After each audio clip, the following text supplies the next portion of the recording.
اعوذ باللہ من الشیطان الرجیم بسم اللہ الرحمن الرحیم۔ ہم پناہ مانگتے ہیں اللہ کی دھتکارے ہوئے شیطان سے۔ شروع اللہ کے نام کے ساتھ جو بہت مہربان نہایت رحم کرنے والا ہے۔ ہمارا آج کا اسم الحسنہ ہے الرزاق۔ کہنے کو ہم سب کو اس کا معنی معلوم ہے، الرزاق یعنی رزق دینے والا، لیکن سارا مسئلہ یہی ہے کہ ہم جب تک عربی کے الفاظ کو ان کے اوزان پہ درست طریقے سے نہیں سمجھتے، ان کے معنی کی گہرائی تک نہیں پہنچ پاتے۔ الرزاق کا لفظ نکلا ہے رزق سے، را زا قاف۔ رزق کہتے ہیں اس چیز کو جس پہ انسان گزر بسر کر سکے، اس کی کمائی خرچ کرنے کے لیے جو بھی ذریعہ معاش ہو، یا پھر روپیہ پیسہ۔ رزق اس شے کو بھی کہتے ہیں جو انسان کو اللہ کی طرف سے عطا کی جائے اور وہ اس کے گزر بسر کے لیے ہو۔ رزق وہ بھی ہوتا ہے جو انسان کو مہیا کیا جائے تاکہ وہ اپنا طرز زندگی مینٹین کر سکے۔ رزق کا لفظ اس شے کے لیے بھی آتا ہے جو بطور اجر یا تحفہ دی جائے، ریوارڈ۔ اللہ تعالیٰ رزاق ہے یعنی رزق دینے والا۔ فاعل کے وزن پہ رازق بنتا ہے یعنی وہ جو رزق دیتا ہے، لیکن یہاں جو اسم استعمال کیا گیا ہے وہ رزاق ہے، یہ فعال کا صیغہ ہے، یعنی بہت رزق دینے والا، وہ جو بے تحاشا رزق دیتا ہے، وہ جو بے انتہا رزق دے سکتا ہے۔ رزق کیا ہے؟ ہم چھوٹے ہوتے ہیں تو سوچتے ہیں کہ ایک دن آئے گا جب ہم بہت امیر ہو جائیں گے، لیکن ہم میں سے سب امیر نہیں ہوتے، بہت سے حالات کی چکی میں پس رہے ہوتے ہیں۔ مہنگائی اور بدلتے زمانے کے اخراجات نے ہمیں پیسہ کمانے کی مشین بنا رکھا ہوتا ہے۔ ہم سب کو پیسہ چاہیے، جو یہ کہتا ہے کہ اسے پیسہ نہیں چاہیے وہ جھوٹ بولتا ہے، آپ سے نہیں، خود اپنے آپ سے، کیونکہ ہو سکتا ہے کہ اسے لگتا ہو اسے پیسہ نہیں چاہیے، لیکن پیسہ اسے ہر وقت ضرورت ہے، یہ دنیا بنائی ہی ایسے گئی ہے۔ ہمارے ہاں رزق کو لے کر ایک سوچ ہے کہ جو رزق کمانے کی دوڑ میں نکل جاتا ہے وہ لالچی ہوتا ہے، بالخصوص عورتیں۔ اگر کوئی عورت پیسہ کمانا چاہتی ہے تو اس بات کو اچھا نہیں سمجھا جاتا، گو کہ اس کی کمائی کھانا برا نہیں سمجھا جاتا۔ ایسے ہی اگر کوئی سروس بزنس میں پیسہ بنائے، یعنی اپنی سروس مہیا کرے، جیسے کچھ پڑھائے یا فوٹوگرافی کرے یا کچھ ایسا کام کرے جس میں اس کا وقت اور توانائی لگ رہی ہے، تو اس کے لیے پیسہ لینا برا سمجھا جاتا ہے۔ ڈاکٹر کا فیس لینا یا ٹیچر کا کورس فیس لینا معیوب قرار دیا جاتا ہے، حالانکہ سب اپنے وقت کی اجرت لیتے ہیں۔ ہم سارا دن پیسے کے گرداب میں پھنسے رہتے ہیں، کسی کا رزق اللہ تنگ کر دیتا ہے اور کسی کا رزق اللہ کھول دیتا ہے، کسی کو بے حساب دیتا ہے تو کسی کو گن گن کے۔ اگر آپ اپنا رزق وسیع کرنا چاہتے ہیں تو اس کے لیے آپ کو چند کام کرنے ہوں گے۔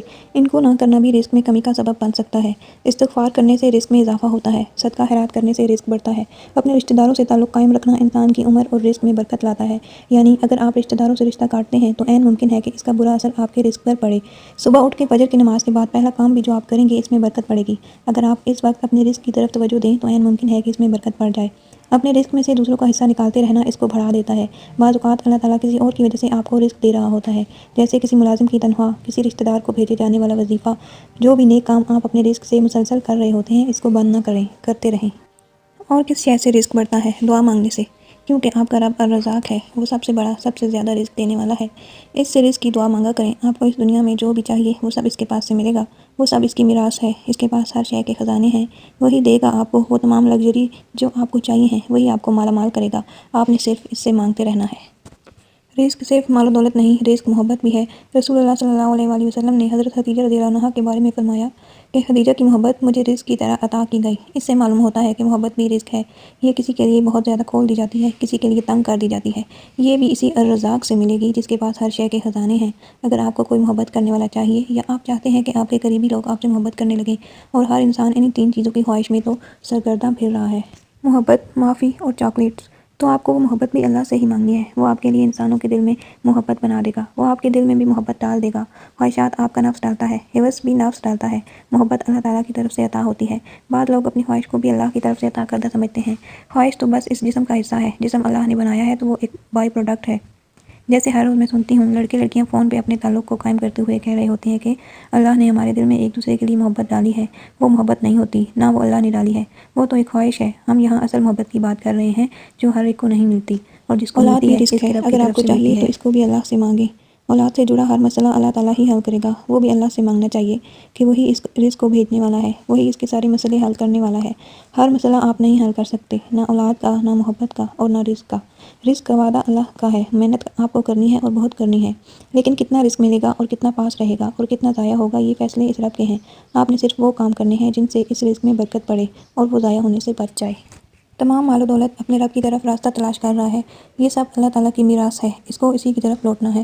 اگر ہم اپنے ہاتھوں سے اپنے رزق میں سے دوسروں کا حصہ نکال دیا کریں تو بہتر ہے، ورنہ اس سے کہیں زیادہ رزق خود ہی ضائع ہو جائے گا، وہ خود ہی اپنے رب کی طرف راستہ تلاش کر لے گا۔ اپنا رزق کھلا کرنے کے لیے دل بھی کھلا کرنا پڑتا ہے، دوسروں کے حصے نکالنے پڑتے ہیں۔ آپ کسی دوسرے کا حصہ نکال کے کبھی غریب نہیں ہوں گے۔ آپ مال جمع کر کے جوڑ جوڑ کے رکھنے اور ہر وقت پیسہ بچانے کے طریقے سوچتے ہوئے غریب ہو جائیں گے۔ پیسہ کبھی نہیں ٹھہرتا، اس کے لیے اتنے فکر مند نہ ہوا کریں۔ اس کو بچانے کا سب سے اچھا طریقہ یہ ہے کہ اس کا ایک حصہ اللہ تعالیٰ کے حوالے کر دیں، اس کے بندوں کی خوشی اور کمفرٹ کے لیے خرچ کر دیں۔ ہمارا رب الرزاق ہے، وہ بہت غیرت والا ہے، وہ کسی کا کچھ نہیں رکھتا، وہ اسی پیسے کو کئی گنا بڑھا کے آپ کو واپس کر دے گا۔ نیت پیسہ بڑھانے کی نہیں ہونی چاہیے، نیت اس رب کو راضی کرنے کی ہونی چاہیے۔ رزق تو بس ایک بونس ہے۔ ایک آخری بات، کسی کے رزق کی کمی کے بارے میں اس کو جج نہیں کرنا چاہیے کہ یہ اس کے گناہوں کی سزا ہے۔ ہمارا مسئلہ یہ ہے کہ ہمارا مسلمان دوسرے کے دل میں بستا ہے۔ ہم لوگوں کو ان کے ظاہری اعمال کے مطابق بہت زیادہ جج کرتے ہیں۔ کسی عورت کے ساتھ کچھ برا ہو تو ہم اس کو حجاب نہ لینے کی وجہ سمجھتے ہیں۔ کسی کا ایکسیڈنٹ ہو یا اس کا مال غبن ہو جائے تو اس کے کسی عمل کو لے کر سوچتے ہیں کہ یہ اس کی سزا ہے۔ اس دنیا میں چیزیں آزمائش ہوتی ہیں، سزا بھی ملتی ہے، لیکن وہ اتنی سادہ نہیں ہوتی کہ آپ کو دور سے بیٹھ کے سمجھ آ جائے۔ آپ نے اس شخص کی زندگی نہیں جی کے دیکھی، اس لیے آپ کو نہیں معلوم کہ اللہ تعالیٰ اس کو کیوں آزما رہا ہے۔ ہم سب کو اپنے رزق اور اپنی آخرت کی فکر کرنی چاہیے، نہ کہ دوسروں کی آزمائشوں کی۔ اللہ تعالیٰ آپ سب کے رزق، علم، خاندان اور ایمان میں برکت عطا فرمائے، آمین۔